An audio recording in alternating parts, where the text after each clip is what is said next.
Gold trusted gold buyers. మీరు తాకట్టు పెట్టిన బంగారాన్ని విడిపించి ఈ రోజు ఉన్న మార్కెట్ ధరకు కొనబడను. నాది ఇంకో డౌట్ సార్.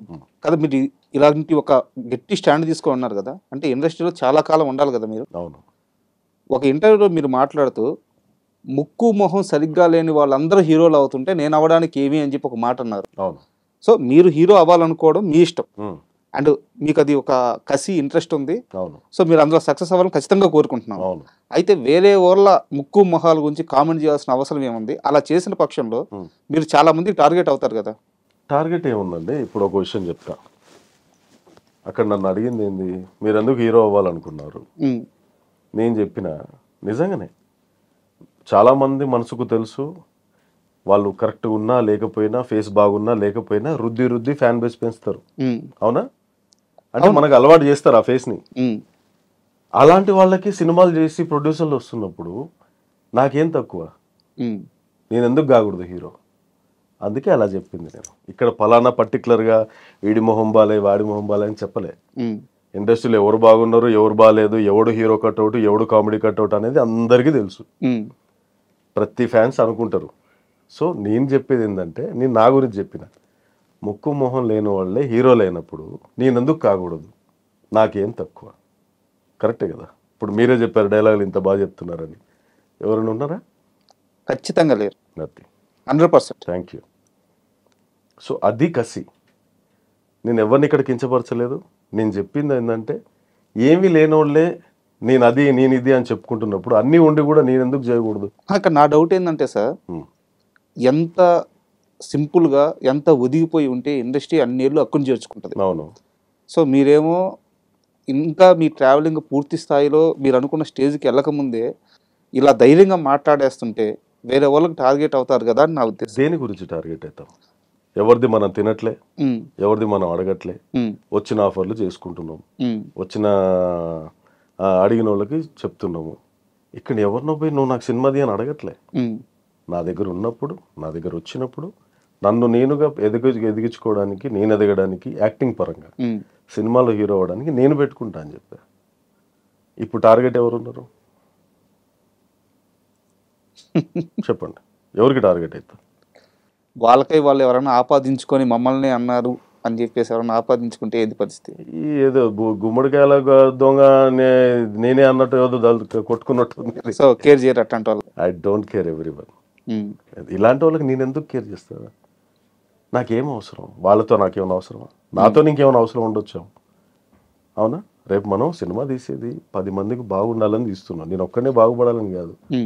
నా టార్గెట్ ఒక్కడే. నేను డైరెక్షన్ చేసుకుంటా, నేను ప్రొడ్యూసింగ్ చేసుకుంటా, నేను హీరో చేసుకుంటా. నాతో పాటు ఉన్న టీము కొంతమంది సీనియర్లు, కొంతమంది కొత్త వాళ్ళు. ఈ బ్రెయిన్కి చాలా తేడా ఉంటుంది. సో అన్ని మర్జ్ చేసి ఒక స్టోరీ తయారు చేసి నాకున్న స్టోరీ చెప్పి, ఓకే, దాంతో పాటు ఎవరెవరిని తీసుకోవాలి, మెయిన్ లీడ్స్ ఎవరు, దానికి సబ్ లీడ్స్ ఎవరు, మన వాళ్ళని ఎంతమందిని పెట్టాలి, మన వాళ్ళకి ఎవరెవరికి అర్హత ఉంది.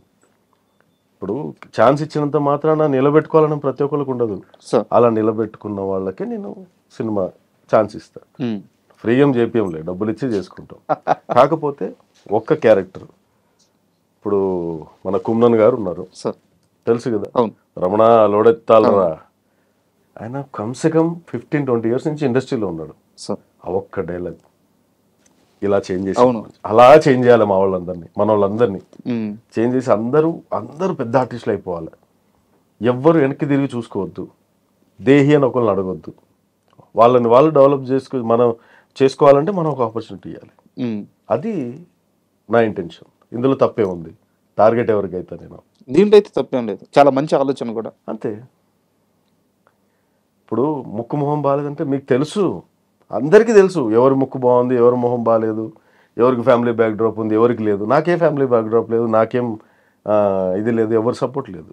నాకు నేనే సపోర్ట్. నన్ను చూసుకుని నాకే పొగరు, అదే గర్వం నాకు. నాలో ఏం తక్కువ అని ప్రతి మనిషి అలా ఆలోచిస్తే ఒకరి దగ్గర పని చేయాల్సిన అవసరం ఏముంది? నేను అదే చెప్తా, జాబ్ చేసేటోడికి బిజినెస్ పెట్టుకొని నీ దగ్గర 10 మందిని జాబ్లో పెట్టుకో అంటాను నేను. అట్లా ఆలోచిస్తాను. ముందు మీరు చెప్పినట్టు ధైర్యము, బలుపు అన్ని ఎక్కువే సార్ మీకు. కాన్ఫిడెన్స్ చెప్తున్నా కదా, మనం నిజాయితీగా ఉంటాం, ఫేక్ మాటలు చెప్పాం, అబద్ధాలు చెప్పాం, ఉన్నది ఉన్నట్టు మాట్లాడతాం. ఈ చెప్పాలన్నా రావు నాకు, అమ్మో ఎట్లా చెప్పాలనిపిస్తుంది. సూపర్. అండ్ ఫ్యూచర్ ప్రాజెక్ట్స్ ఇప్పుడు ఏమేం చేస్తున్నారు సార్? యా, నెక్స్ట్ పారడైస్ ఉంది నానిగారిది, ఫౌజీ ఉంది, అఖండ అయిపోయింది, ఇంకేమున్నాయి ఉన్నాయి ఇంకా 2-3 టైం గుర్తు రావట్లేదు. మెయిన్ ఇవి చేస్తున్నారు. ఇవి ఇంకా డేట్స్ రాలేదు. ఫౌజీలో వెయిట్ చేస్తున్నా. ప్రభాస్ గారి లుక్ కాస్త లీక్ అయింది ఈ మధ్య. అవును, చాలా యంగ్గా ప్రీవియస్ ప్రభాస్ వస్తున్నాడు ప్రభాస్. మీకేమన్నా మీ క్యారెక్టర్ లీడ్ గానే ఏమన్నా ఇచ్చారా? ఫౌజీ గురించి ఎలా ఉండబోతుంది సినిమా? ఫౌజీ నాకు క్యారెక్టర్ అనుకున్నారు, అదే టాక్ నడుస్తుంది, ఇంకా డేట్స్ ఫైనల్ అవ్వలేదు. డేట్ ఫైనల్ అయినప్పుడు మళ్ళీ చెప్తా. అంటే ఫ్యాన్స్ కి ఒక అంచనా కోసం ఏ స్థాయిలో ఉండబోతుంది సినిమా? తెలీదు బ్రో, నేను బ్రదర్, ఎందుకంటే తెలియని మనం మాట్లాడద్దు. తెలిసి కొంచెం చెప్పొచ్చు కానీ మొత్తం చెప్పలేము. నాకు నిజంగా తెలిస్తే నేను చెప్తా. అంటే ప్రభాస్ గారి టాపిక్ మళ్ళీ వచ్చింది కాబట్టి మీరు సలార్ అప్పుడు కూడా ప్రభాస్ గారితో ట్రావెల్ అయ్యి ఉంటారు. అవును, అంటే ఒక్కసారి ప్రభాస్ గారిని లైఫ్ లో ఎవరన్నా కలిస్తే ఆయన ఇచ్చే ఆ మర్యాదకు కానీ ఆయన పెట్టే ఆ ఫుడ్ కానీ జీవితంలో మర్చిపోలేరు అంటారు. సో మీకు ఎలాంటి ఎక్స్పీరియన్స్ ఎదురైంది ప్రభాస్? మాకేంటంటే ఆ ఉన్న సీరియస్ సిచ్యువేషన్ సీన్ అన్నప్పుడు మనం ఎక్కువ ఇంటరాక్షన్ జరగదు. షార్ట్ సీన్, హీరో గారు వచ్చారు, మేము రెడీగా ఉన్నాం, సీన్ తీయాలి, ప్రొఫైలర్లు అన్ని ఆన్లో ఉంటాయి, అన్ని ఆ టైంలో అయిపోవాలి. ఒకవైపు లైటింగ్ పోతుంటది, ఎక్కువ టైం వేస్ట్ చేయం. టైం వేస్ట్ చేసి అసలు షూటింగ్ పెట్టుకోద్దు అంటాను నేను. ఇది కరెక్ట్, ఎందుకంటే ₹2-2 పెట్టదు, లక్షలు కోట్లు పెడితే ఒక్కరోజు షూట్ అవుతుంది. అవునా? సో అందుకని చెప్పేసి మాకేంటంటే వచ్చామా, హలో సార్ అంటే hello sir, how are you అంటాడు, డార్లింగ్ తిన్నా అంటారు. అంటే ఎక్కువ ఇది ఉండదు, ఎందుకంటే అక్కడ రికార్డ్ అవుతుంటుంది మైక్. సో అంత హ్యాపీగా, అంత జోవియల్ గా. ప్రభాస్ ఎంత మంచోడు అసలు తెలుసా, నిజంగా చాలా మంచి అబ్బాయి. సింపుల్ అక్కడే కూర్చుంటాడు, మాతోటే కూర్చుంటాడు, జోకులు వేసుకుంటూ ఉంటాం, ఇలా అంటుంటాడు, మన మేకప్ మ్యాన్ ఇలా గిల్లుతా ఉంటాడు. బాగా మొహమాటస్తుడు అంటే కదా సార్? మొహమాటం అంటే కొత్త చోట్ల మొహమాటంగానే ఉంటాడు, అది సినిమా సెట్ కాబట్టి అందరితో హ్యాపీగా ఉంటాడు. యా, కొత్తగా అంటే ఇప్పుడు ఎక్కడైనా పోవాలి చేయాలంటే మొహమాటం ఉంటుంది, పాపం ఇంట్రోవర్ట్ లాగా ఉంటాడు బయట. చాలా మంచోడు ప్రభాస్. దేవరా 2 ఎప్పుడు స్టార్ట్ కాబోతుంది? నాకున్న ఇన్ఫర్మేషన్ ప్రకారం నెక్స్ట్ ఇయర్ దేవరా స్టార్ట్ అయిపోతుంది. ఆగిపోతుంది అనేది అబద్ధం, చాలా మంది చెప్తున్నారు. అసలు ఎందుకు వచ్చింది సార్ ఆ టాకు? ఎప్పటికప్పుడు నిర్మాత గానీ, హీరో గారు కానీ, డైరెక్టర్ కానీ చెప్తూనే వస్తున్నారు దేవరా 2 ఉండబోతుందని చెప్పేసి. And Devara 1 super duper hit అయింది పాన్ ఇండియా లెవెల్లో. సో 2కి వీళ్ళందరూ రెడీ అవుతుంటే ఒకవైపు నుంచి దేవరా 2 ఆగిపోద్ది అని చెప్పి ఒక ఫేక్ న్యూస్ క్రియేట్ చేశారు. ఈ టాక్ ఎందుకు వచ్చినట్టు? క్రియేట్ అయ్యి కదా, మీరే చెప్పారు ఫేక్ న్యూస్ క్రియేట్ అయింది. ఫేక్ ఎప్పుడు క్రియేట్ చేస్తారు? నిజాన్ని నిర్భయంగా ఎవరు చెప్పలేరు.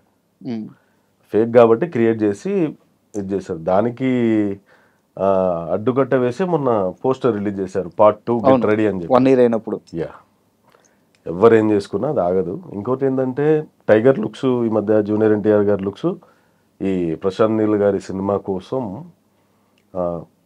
చేంజ్ చేయాల్సి వస్తుంది, మళ్ళీ దేవర కోసం బల్క్ అవ్వాల్సి వస్తుంది. దానికి దీనికి 3 months డిఫరెన్స్, ఎక్కువ అవ్వదు.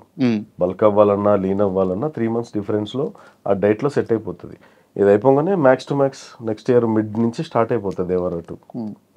నాకు తెలిసి 2027 రిలీజ్ అయిపోద్ది. దేవరా 2 రేంజ్ ఏ స్థాయిలో ఉండబోతుంది?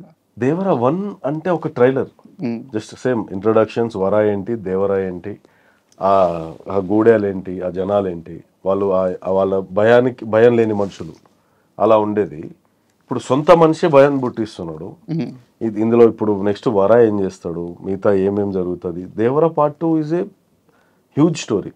ఇంకోటి, ఇప్పుడు వరకు కొరటాల శివ గారు తీసిన సినిమాలు అన్నీ ఒక ఎత్తు, దేవరా 1 ఒక ఎత్తు, దేవరా 2 ఇంకో ఎత్తు. కొత్త స్క్రీన్ ప్లే, కొత్త డైరెక్టర్ అయిపోయి తీస్తున్నాడు. నేను అడగకూడదు అనుకొని ఓపెన్గా అడిగేస్తున్నాను, మీరు చెప్పాలని కోరుకుంటున్నాను. దేవరా 2లో వరాతో పాటు దేవరా కూడా ఉండబోతున్నాడు? మాకు తెలియదండి, మాకు స్టోరీ చెప్పా కదా. మీ సీన్ ఏంటి తెలియదా? తెలుసు కూడా చెప్పట్లేదు? లేదు తెలియదు, మనకు చెప్పలేదు, నిజంగా చెప్పలేదు. ఓకే, ఎందుకంటే అది సస్పెన్స్, ఎవరికి తెలియదు, అందులో ఉన్న ఆర్టిస్టులకు కూడా తెలియదు, మీకు కూడా చెప్పలేదు. సో అది కంటిన్యూ నడుస్తుంది. అది ఉందో లేదో కూడా తెలియదు. మరి దేవరా వస్తారా రారా, ఓన్లీ వరానే ఉంటాడా?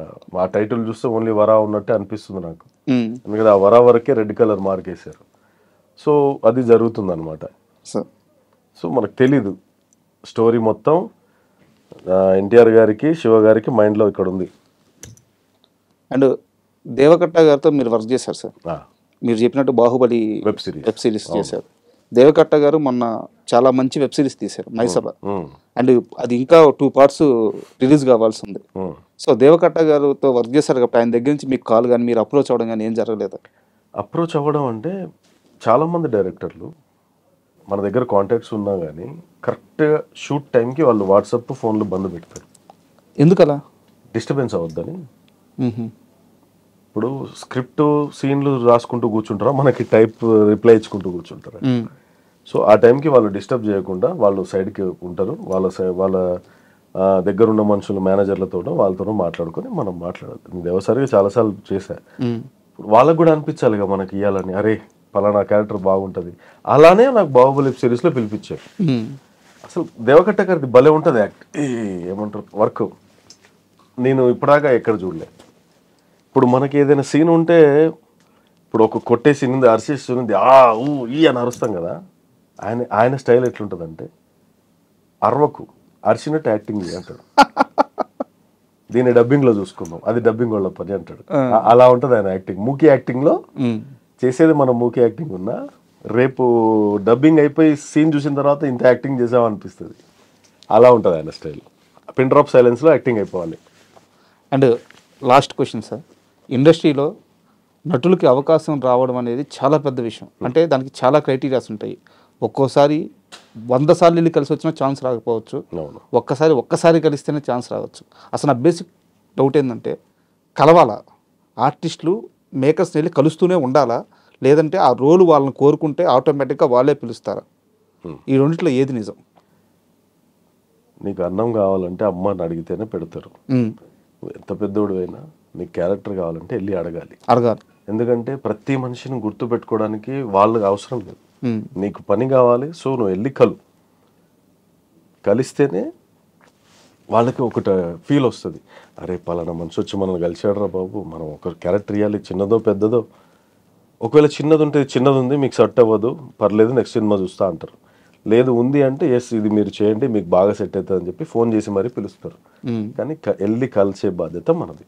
అంటే కొంతమంది అంటుంటారు, నేను ఎవరిని అవకాశాలు అడగను, వస్తేనే చేస్తాను, అట్లా మాట్లాడుతూ ఉంటాను. అందుకని అప్పుడు అది ఎట్లా ఉంటుందంటే, ఆల్రెడీ నక్కతొక్క దొక్కినట్టు ఒక క్యారెక్టర్ వస్తుంది, అది ఫిక్స్ అయిపోద్ది. దాన్ని చూసి కొంతమంది ఈయన మనకు కావాలని చెప్పి కొంతమంది అడుగుతారు. అది కడుపు నిండిపోయిన వాళ్ళ మాటలు, అది కడుపు నిండల పని. సరే ఒక్కడికి వచ్చింది ఆఫర్, మరి మిగతా వాళ్ళ పరిస్థితి ఏంటి? సో ప్రతి మనిషి వాళ్ళు అప్రోచ్ అవ్వలేనే చెప్తారు. అప్రోచ్ అయినా నేను అవ్వలేదు, నాకు వచ్చాయి, వాళ్ళే నన్ను నా వెనక వెంట చేశారు, నాకే అవసరం లేదు అంటారు. తప్పది. వాళ్ళు వెళ్తారు, మాట్లాడతారు, కలుస్తారు, వాళ్ళకి ఇంటరాక్షన్ అవుతుంది, మంచిగా మాట్లాడుకుంటారు. నీ బిహేవియర్ని బట్టి, నువ్వు ఉండే విధానాన్ని బట్టి వాళ్ళకి మనసులో స్థానం ఉంటుంది. అప్పుడు నీ క్యారెక్టర్ వస్తుంది.